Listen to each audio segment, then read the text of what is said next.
আসসালামু আলাইকুম, স্বাগত। আমি এসএম ইলেকট্রিক্যাল হাউস থেকে আমি মোহাম্মদ সাগর রয়েছি আপনাদের সাথে। তো আজ আবার একটি নতুন টেকনিক্যাল ভিডিও নিয়ে হাজির হলাম আপনাদের সাথে শেয়ার করার জন্য। তো ইদানিং যারা আমার ভিডিওগুলো দেখেন তারা অবশ্যই দেখে থাকবেন যে আমি বেসিক ইলেকট্রিসিটির উপর ইদানিং ভিডিও দিয়ে যাচ্ছি। আমি গত দুটি ভিডিওতে বিদ্যুৎ কী এবং বিদ্যুৎ কত প্রকার তার বিস্তারিত আলোচনা করার চেষ্টা করছি। তো ধারে ধারে আজকে বিদ্যুতের যে আরও দুটি মেন অংশ রয়েছে বা বিদ্যুতের যে মূল দুটি অংশ রয়েছে, আরও দুটি অংশ রয়েছে, তার হলো একটি হলো ভোল্টেজ এবং কারেন্ট। তো আজকে এই ভিডিওতে ভোল্টেজ এবং কারেন্ট কী তা নিয়ে আলোচনা করার চেষ্টা করব। তো যারা ভোল্টেজ এবং কারেন্ট সম্পর্কে আরও বিস্তারিত জানতে চান তারা আজকের এই ভিডিওটা কন্টিনিউ করতে পারেন। আমি আশা করি এই ভিডিও দেখলে আপনি ভোল্টেজ এবং কারেন্ট সম্পর্কে পূর্ণ ধারণা পেয়ে যাবেন। তো চলুন কথা না বাড়িয়ে আজকের এই ভিডিওটি শুরু করি। সময় তো বিয়াস, আমি এই ভোল্টেজ এবং কারেন্টটা বোঝার জন্য হোয়াইট বোর্ডে অনেক কিছু লেখা রয়েছে, তো এগুলো দিতে না নজর দিয়ে আমরা মেন পয়েন্টে যেটা রয়েছে, যেহেতু অনেকগুলো রয়েছে তো আমি আগে লিখে রাখছি যাতে করে ভিডিও করতে অনেক সহজ হয়। তো ভোল্টেজ এবং কারেন্টটা বোঝার জন্য আমি এখানে একটা উদাহরণ বা একটা চিত্র অঙ্কন করছি, যদিও এখানে ভালো করে চিত্র অঙ্কন হয় নাই, তবে চেষ্টা করছি আর কি। আমি বলে দেই, তাহলে হয়তো বুঝতে পারবেন। তো এখানে চিত্রের মধ্যে আমি এখানে একটা পানির ট্যাঙ্ক দেখাচ্ছি। এটা একটা পানির ট্যাঙ্ক, ঠিক আছে। তো এই পানির ট্যাঙ্ক আর এটা একটা পুকুর ধরতে পারেন বা জলাশয় ধরতে পারেন, পুকুরই বলি আমি আমাদের বাসায়।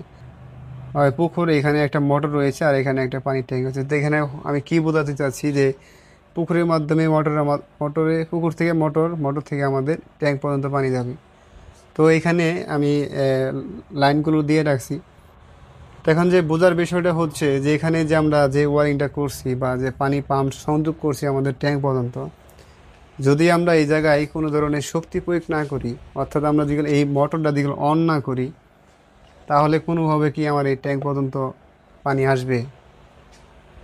এটা কোনো দিনই কিন্তু সম্ভব না। আমাদের এই ট্যাঙ্ক পর্যন্ত পানি তো আর পাইপের ভিতর দিয়ে এমনি তেমনি আসবে না, এখানে একটা শক্তি প্রয়োগ করতে হবে। তো এইবার আসুন মেন পয়েন্টে, যেগুলো আমরা শক্তি প্রয়োগ করি তাহলে কি হবে, আমাদের এই পুকুর থেকে মোটরের পাম্পের মাধ্যমে আমাদের ট্যাঙ্ক পর্যন্ত পানি আসবে।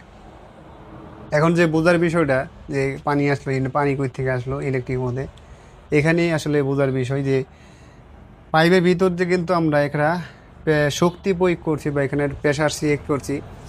পাইপে আমরা চাপ দিচ্ছি, চাপ খেয়ে দিচ্ছি, পানি রেখে আমরা চাপ দেওয়ার ফলে আমাদের এই পুকুর থেকে আমাদের এই ট্যাঙ্ক পর্যন্ত পানিটা আসতেছে। অর্থাৎ কোনো ধরনের শক্তি দিয়ে প্রয়োগ না করি তাহলে কিন্তু আমাদের এই ট্যাঙ্ক পর্যন্ত পানিটা আসবে না। এই দিতে পাইপের ভিতর দিয়ে আমি একটা চাপ সৃষ্টি করছি বা একটা ধাক্কা দিচ্ছি পানিকে, এখানে একটা প্রেশার ক্রিয়েট করছি। এই প্রেশার বা চাপটা হচ্ছে আমাদের ভোল্টেজ। এই চাপটা হচ্ছে আমাদের ভোল্টেজ। আশা করি বুঝতে পারছেন। তারপর আমি রিপিট করি আবার, চাপটা হচ্ছে আমাদের ভোল্টেজ। এখানে আমাদের অর্থাৎ পাইপের ভিতরে পানিকে আমাদের ট্যাঙ্ক বন্ধ নিয়ে আসার জন্য যে চাপ সৃষ্টি করছি বা চাপ দিচ্ছি পাইপের ভিতরে, এই চাপটা বা এই ধাক্কাটা হচ্ছে আমাদের ভোল্টেজ। ধাক্কাটা হচ্ছে কি আমাদের ভোল্টেজ। আচ্ছা, আশা করি বুঝতে পারছেন। তো এরপরে আমি ইলেকট্রিক বাসায় যাবো, তো আমি পানি পাম্প দিয়ে বোঝানোর চেষ্টা করছি। তো ধাক্কা দিলাম, ধাক্কা দেওয়ার ফলে কি হচ্ছে, আমাদের পাইপের ভিতরে পানি যাচ্ছে। এই যে যাচ্ছে, কি যাচ্ছে, পানি যাচ্ছে। এই যাওয়াটা বা এখানে চাপের ফলে পাইপের ভিতর দিয়ে কি পরিমাণ পানি যাচ্ছে, যাচ্ছে তো পানি, কিন্তু কি পরিমাণ যাচ্ছে, এই যে পরিমাণটা, এই পানি ধাক্কার ফলে পাইপের ভিতর দিয়ে পানি যাচ্ছে কি হারে যাচ্ছে বা কি পরিমাণ যাচ্ছে, এই যাওয়াটা হচ্ছে আমাদের কারেন্ট। যাওয়াটা হচ্ছে আমাদের কারেন্ট। অর্থাৎ চাপ দিলাম, পাইপের ভিতর দিয়ে কোনো পরিমাণ শক্তি প্রয়োগ না করলে পানি যাবে না। এখানে একটা চাপ সৃষ্টি করলাম বা পানিকে ধাক্কা দিলাম, ধাক্কা দেওয়ার ফলে আমাদের এই জলাশয় থেকে আমাদের ট্যাঙ্ক পর্যন্ত পানি আসতেছে। অর্থাৎ কি চাপের ফলে, চাপটা কি আমরা কি বলছি, ভোল্টেজ। আর এই চাপের ফলে যে কি পরিমাণ পানি যাচ্ছে এটাকে আমরা বলি কারেন্ট। তো এবার আসুন সংজ্ঞাতে, ইলেকট্রিক সংজ্ঞাতে আসি। এখানে সংজ্ঞাতে কি বলা রয়েছে যে কোনো তার বা পরিবাহী মধ্য দিয়ে ইলেকট্রন বা চার্জ প্রবাহিত করতে যে পরিমাণ চাপের প্রয়োজন তাকে আমরা ভোল্টেজ দিই। এখানে পানি নেওয়ার জন্য পাইপ ব্যবহার করছি, তো কারেন্ট নেওয়ার জন্য তো অবশ্যই কোনো পরিবাহী বা তার ব্যবহার করা লাগবে, কারণ ইলেকট্রন তার এমনিতে যাবে না, পাইপেতে তো ইলেকট্রন যাবে না।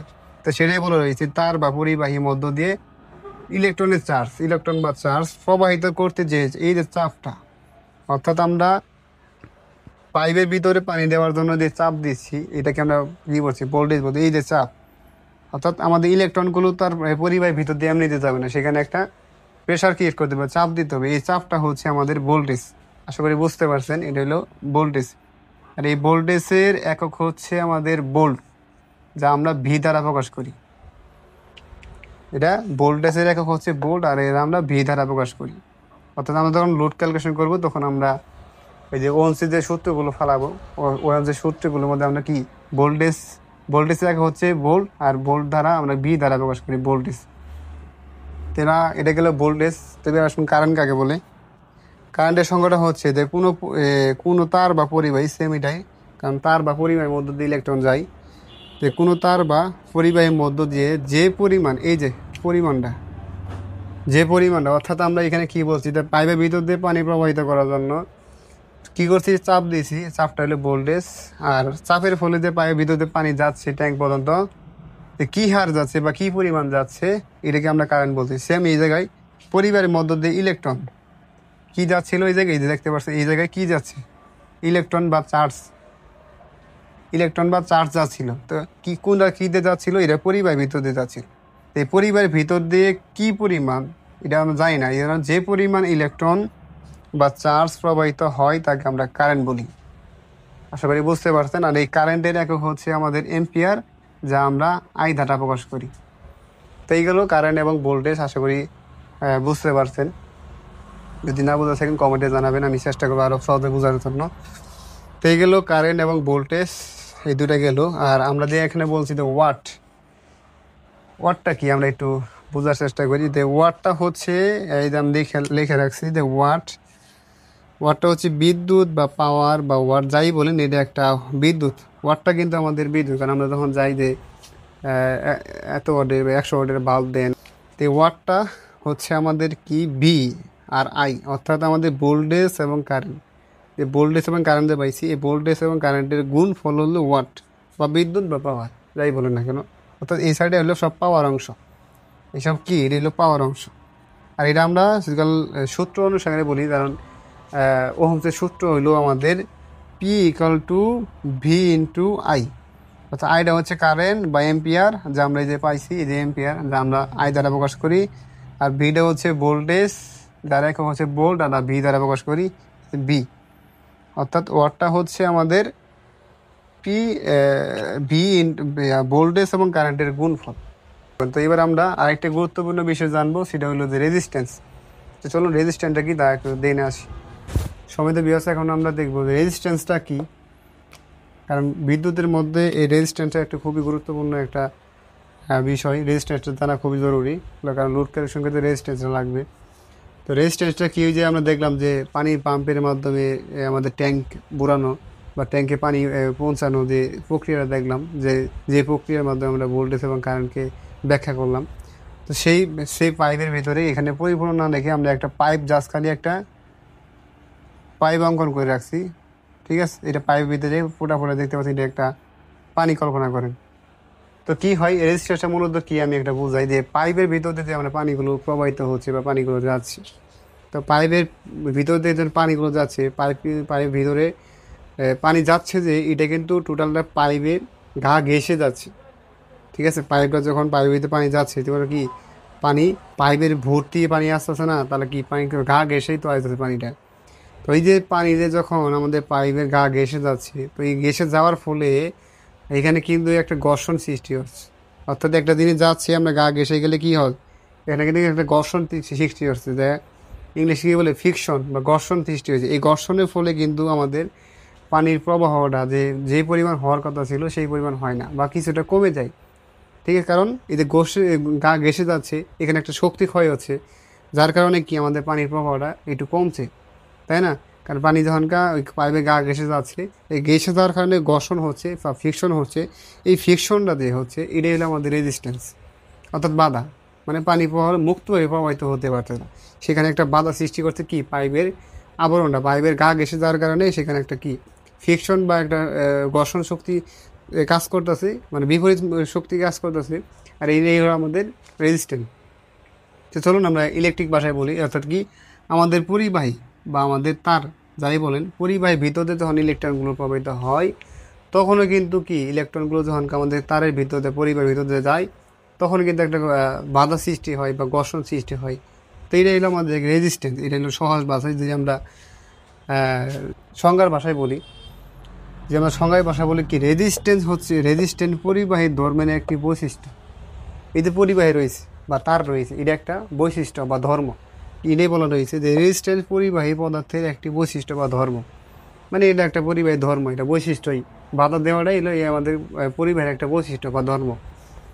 যেমনি এই যে পাইপের ভিতরে যখন পানি যাচ্ছে, কারণ তো এই পাইপের ভিতরে পানি গেলে পানি তো কাক এসে যাবে, তো এটা পাইপের বৈশিষ্ট্য না, বা এটা সেম এটাও আমাদের পরিবাহী একটি বৈশিষ্ট্য বা ধর্ম, যা পরিবাহী মধ্য দিয়ে ইলেকট্রন প্রবাহিত হতে বাধাগ্রস্ত করে। এই যে সেম, কারণ পাইপের ভিতর দিয়ে পানি যাচ্ছে, পানি যাওয়ার ফলে গা ঘেসে যাওয়ার কারণে সেখানে একটা ফ্রিকশন তৈরি হচ্ছে বা ঘর্ষণ হচ্ছে, এই যে ঘর্ষণের কারণে পানি প্রবাহিত কম হচ্ছে।